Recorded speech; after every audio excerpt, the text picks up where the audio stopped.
قد يتوجك في نهاية المطاف. عرضية على اليمين، هذا خطيرة الفريق الكوري. هدف كوري. نعم المكتوب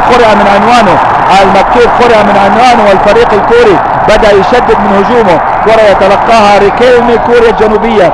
بومكي هيون يتلقى كرة على اليمين، تخلص من آخر مدافع، واجه الحارس وسجل من فوق مصعب بلحوث في الزاوية البعيدة. هدف لفريق جيونبوك هيونداي موتورز في وقت زادت فيه سيطرة الفريق. نعم، كرة طويلة ملعوبة وأفلتت من أنس الخوجة، وخسارة يا أنس. كرة حقيقة يكاد يكون الخطأ الوحيد لفريق الكرامة، خطأ الدفاع الوحيد لفريق الكرامة، لكن مع الأسف أنه أصفر عن هدف. معلش، كرة مرت وتمكن من الكرة تماما وهو لاعب يعني.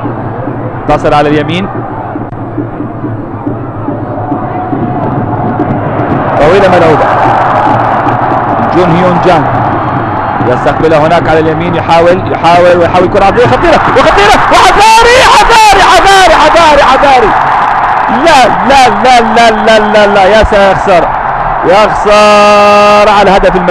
يخسر على الهدف المجاني. قلنا يعني جيد 1-0، لكن ما معنى هذا. بوتي خطفها ولا نريد ان نقول انه خطف اللقب، لا ان شاء الله لا يخطف اللقب. بوتي خطفها من الدفاع، كرة مش معقول.